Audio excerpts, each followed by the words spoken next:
what I want to do before we get into the how-tos today, I want to talk to you guys about, the law of belief. And the reason why I want to go over this is because, we have a deadline that we're looking to meet come September 1st. And that's not just the end, that's the beginning.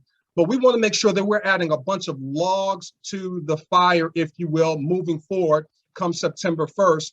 And in order for us to do that collectively, your belief has to be on 100%, because 1% doubt and you are out. And so my goal before we turn it over to Alan and Alani is to make sure your belief level is 100%. You're inoculated, if you will, against the negative naysayers out there in the world. So there's many of us out here, when you look at the spectrum of questioning whether this is legal, and then there's people at the other end of the spectrum like myself that flat out understands that this is a genius project of epic proportion that is going to revolutionize the way in which people generate funding, if you will, and everything in between.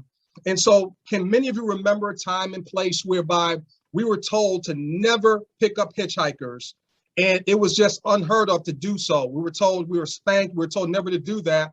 And then here comes a company that disrupts the industry, and it's called Uber. And guess what we do? They created a gig economy picking up hitchhikers. So the belief has shifted from never picking up hitchhikers or strangers to it becoming a gig economy. That is what we're talking about in terms of an industry disruptor. And you guys hear David Rosen and myself and other leaders, we talk about we are disrupting the fundraising industry. And I want to share something with each and every one of you I'm going to read an email. I'm not going to mention any names or anything like that, but I want to do this because I know that some of you out there may be on that spectrum of, well, is it legal? I'm not sure if I want to talk to people, and you're not bulletproof. My intentions today is to make sure that you're bulletproof so that when we get off this training today, you're going to talk to anyone that you know and love and pack out the 2:00 p.m. overview call that we're going to have this afternoon. So let me read this to you because some of you will be able to relate, because I want you guys to understand that corporate receives emails and gets different things as well. And I'm going to inoculate you guys with the kind of perspective that you need in order to be successful. But before I do that, let me go ahead and share my screen real quickly, and then I'm going to read this to you, and we're going to break this thing down for each and every one of you. Oops, let me go back. Okay, so this was someone that sent out the video, a presentation, whatever the case may be, and this is the response. Like I said, it's no names here. This is just a training moment for each and every one of you. So the response was in an email: I've watched the video you sent me and checked out the website.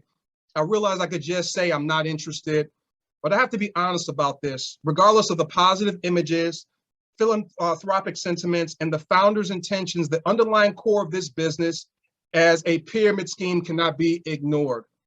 First, crowdfunding is meant to supply funds to a particular project and or person, often philanthropic and innovative, with no expectation of compensation.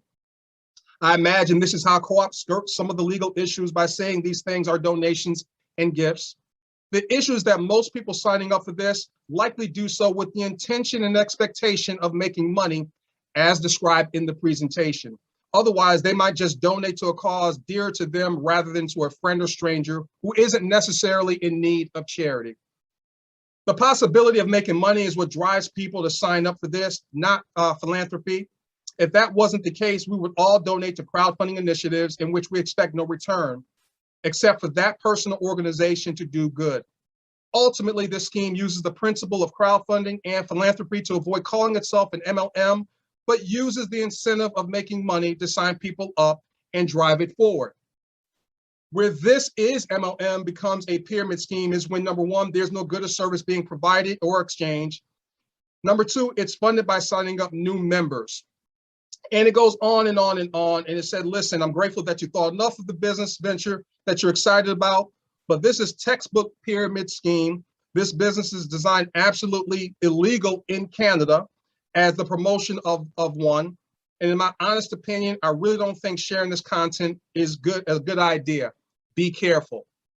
So that was something that, one of our members had received. And some of you may have, heard different things out there in the background. And here's what I want you guys to understand, because I'm going to go ahead and knock this thing out of the park so that you guys can get past all of this negativity and jargon, because just like when Uber came along, prior to Uber coming along, it was thought of don't pick up hitchhikers. Uber comes along and it's okay. And Mark Twain said it best: never allow schooling to interfere with your education. This person is sincere, but they're sincerely wrong. And I'm getting ready to share with you guys why that's the case. Because we're getting ready to change the world. We're at the tip of the spear when it comes to this global revolution. And so a global problem requires a global solution. And a lot of people are hurting financially and need their causes funded. So let's go ahead and break some of this thing down. He talked about philanthropy. Let's talk about what the definition of philanthropy is. Basically, it's the desire to promote the welfare of others, expressed especially by the generous donation of money to good causes. Now, what's a good cause? That's so subjective. Do you think that innovating a computer versus someone paying their monthly mortgage or taking care of outstanding medical bills is more of a good cause than someone else's? So a cause is a cause, and it is nobody's business to define what a good cause is. That is completely subjective. But let's go ahead and break this thing down when you look at traditional crowd funds, because this individual does not understand what it is that we're doing. We talk about that co-op is an industry disruptor. We are one of a kind, meaning you cannot put us in a box. We are unique. You've never seen anything like this before, but I'm going to educate you guys on why we are the real deal. When you look at this right here, traditional crowd funds, what you're actually looking at, the perspective is you're looking down on this structure here of a crowd fund. That dot in the middle can be Indiegogo, Kickstarter, PayPal, Facebook, whatever. The dots around it going down are the different causes and people that use their platform to generate, to go ahead and create their campaign, if you will. So it's pyramidal in structure. Why is it okay for a centralized platform to get all the money funneled up to them and then they disseminate it at will? That is the pyramid. So when you look at these different platforms, all right, they get a piece of the action. And then they also get processing fees, transfer fees, and all these other things. But it goes up to Indiegogo in their hierarchy, their bureaucratic nature, and then they get a piece of the action, which this person feels like that's okay to do. But it's not okay when we flatten that pyramidal structure and redistribute the kind of funding that we're able to create with Co-op Crowd. So please take a picture of that so you understand what I'm talking about here. The other thing that he talked about is people giving donations for the sake of, or being incentivized to give donations only to receive something, and that's not goodwill. That's not true, because there are 5 different types of crowdfunding, okay? There's donation-based, which we know about. There is debt-based crowdfunding, all right, where you go ahead and you give, you create a campaign to get funded with the expectation of paying it back. There's also rewards-based. So who would do a rewards-based crowdfunding project? Well, with the intent of donating to the cause in order to receive discounts or maybe a discount on the product that they're donating towards. Then there is equity-based. Equity-based is when you donate into an equity-based crowd fund, and then with the expectation of getting a return of a piece or equity position in the company, right? And then you have real estate-based, where it's a pool of people that are able to come together and they go ahead and put it into a real estate deal to buy an apartment complex or whatever the case may be, typically a minimum of like $5,000, all right? In the expectation of getting a return on a quarterly basis. So this notion of what we're doing is incentivizing people to donate because they want to get something in return as we're doing something wrong is absolutely nonsense, ladies and gentlemen. Because there are other crowdfunding platforms out there that is exactly what they do. They create the campaign to incentivize people to donate.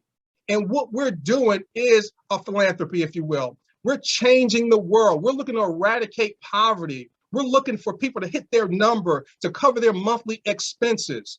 So I'm sharing this with each and every one of you because you're going to be dealing with this kind of, let's say, mindset, which is the old guard. They're not ready to be innovative. They don't understand that we're moving into a brand new reality, and the Internet of Things is making this all possible. Now let's look at Co-op Crowd, our crowdfunding. Look at the difference here. It's distributed. We are literally, it's not a hierarchy. We get paid 100%. So in order to get paid 100%, that means it's not going up to a hierarchy just to a CEO. and then you have administrators and regional managers and all that kind of stuff that you have to pay and employees. It is flattening, all right, the pyramidal structure of all the other traditional crowdfunding platforms and goes into the pockets and the bank accounts or your decentralized wallet. Because that's the other thing I want you guys to understand about the traditional crowd funds is that when you're ready, when it's time to withdraw your money, it can take anywhere from 2 to 5 business days, and it depends on the processing of your bank. Guess what our bank is? Our own private decentralized digital wallet. People, I'm over the moon excited about the genius of what David Rosen has put in place to effectuate the kind of change that is going to allow us to eradicate poverty and to help each and every one of us get our full measure of success. So this is what we're doing. So don't allow anyone to steal your dreams, okay? As leaders, we have to educate people about what's going on. So when you think about it, one donation in crowd effectuates and helps 10 people's causes. That's the distribution process of what it is that we're doing. It is fair, it is benevolent, and it is ideally, it's almost perfect. So I wanted to share that with each and every one of you so that you're inoculated with your belief, okay? Because 1% doubt and you're out. You need to have 100% bona fide belief in terms of what it is that we're doing. Now, he also mentioned that in Canada, it's illegal. But did he realize that the founder of Co-op Crowd lives in Canada? So I want you guys to understand, don't entertain nonsense. They may be sincere. They may be even intellectually intelligent. You may look up to them, but they just don't know what they don't know. And in the words of Mark Twain, once again, do not allow schooling to interfere with your education, people. This makes sense, okay? So the key is here. What's your number?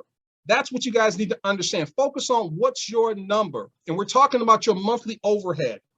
And what I love about what we're doing here, and David T. Rose is going to put this in the back office at some point in time, it's going to be a Co-op Life declaration, because this is about us getting the job done. We're looking to have 100 million members worldwide over the next 12 months. And that's not hyperbole. That's not hype or anything like that. If you don't believe it, then you might as well bow out now. We're looking for people that share the vision of what we need to do here, because we know what's going on around the world. We can smell it. We can taste it. We can feel it, that we're going into a new normal. We're not going back to the way things used to be. And because of Zoom and the Internet of Things, we can do peer-to-peer transaction and create our own ecosystem, if you will. So when you look at this Co-op Life Declaration, what you essentially want to do is you want to identify people, like-minded people that want to be debt-free, stress-free, and financially free, that made a decision to join Co-op Crowd. You want to lock arms with them. And this declaration is like, you want to identify like a workout partner, because it's like being a business athlete. You know, it's about winning the game. It's about winning the championship. And this declaration is, and I'm not going to read it to you guys, but you guys can read it for yourself. You want to go ahead and identify your players that you're going to lock arms with to go ahead and hit that number. When you look at this chart here, we're not allowed to say guarantee, but let's talk about mathematical certainty. What does mathematical certainty mean? To me, it means guarantee. It's just a matter of execution. It's amazing how people will go ahead and take $2 and put it towards the lottery. We're talking about $1 a day here, but people every day will take $2 to $5 or more and put it into a lottery. They'll take some money, they'll put it into a mutual fund or the stock market with no mathematical certainty shown to them whatsoever. It's almost as if people can't handle the truth. The numbers are here in plain sight, and each and every one of us can identify what that number is to overcome our monthly overhead and expenses. So when I tell you guys I'm over the moon excited and I'm committed to this cause to no end, I mean that sincerely. So all hands on deck. And to those people that's on the sideline waiting for September 1st, but they're not talking to people and they're just hoping pennies from heaven are going to fall out of the sky, that's being disingenuous. What are you doing to move this Titanic forward? Pick up a hammer, pick up a paintbrush, help us build the studs, help us do what we're looking to do, and that's to eradicate poverty and change the way in which people make money around the world for their causes. So here's the deal. The 3 in 3 in 33, okay? Now, you guys see this. I'm not going to go into detail here. We do it in the overview call. We break it all the way down. Your donation is free. Once you identify your three, then your three get their three, it unlocks the bonuses. That can be done in a week's time. And then you go ahead and move forward in the three to get three with your declaration with the partners that you've locked arms with. Because just like Roger Bannister did, he broke the 4-minute mile barrier, and then thousands of people, including high school kids, started breaking the 4-minute mile barrier. Guess what's going to happen when we, the 10 to 15,000 of us, start effectuating getting these donations? It's going to increase the belief, and then tens of millions of people are going to follow us and do the exact same thing because we did it first. So at this moment in time, for some people, if they don't want to be at the 250 initially and want to start the 25, you're leveraging your donations. And then within 18 days, you can upgrade to the 250 at that moment in time if you don't want to come into both cooperatives in the very beginning. All the way down, and you guys see here, the 10X's your donations here, okay?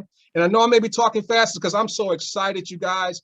I've been in marketing for many years. We are attracting some high caliber leaders to the table. You're going to be hearing from a couple of them here momentarily that see this thing as clear as water. So when I say we have all green lights, we do. David Rosen has flattened the road for us. There are no hills. There's no road construction or anything like that. Let's put the pedal to the metal.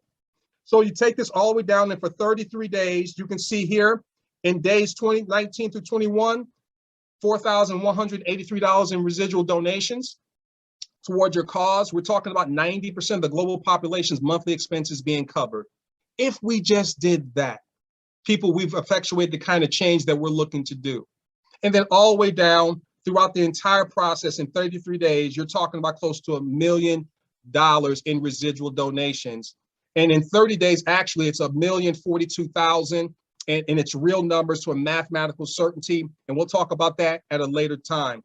So just for your purposes here, the bottom line is identify your three cat quick. Get them today. But within 3 days, you should be able to identify 3 people who want to be debt-free, stress-free, and financially free here. So guys, take a screenshot of this. So if you have zero personal donors, he's still set up where you receive up to 2 levels of donations. Where do they do that in any other project where they're willing to reward you for doing nothing? So think about how powerful that is. This was designed to truly be benevolent and help people around the world. So I'm flat out excited about this. So we are the global solution to a global problem. I want to inoculate all of our global family members to get out here and talk to people and beat your chest. Ask them to get on a conference call. Ask them to say yes or no to the information and not what they think that it is. So we're the tip of the spear for global change, you guys. We're building a model ecosystem for others to do in their own space. We are that revolution. We are that company. And I hope you guys see what I'm saying here, and you guys take massive action, because I know that I am.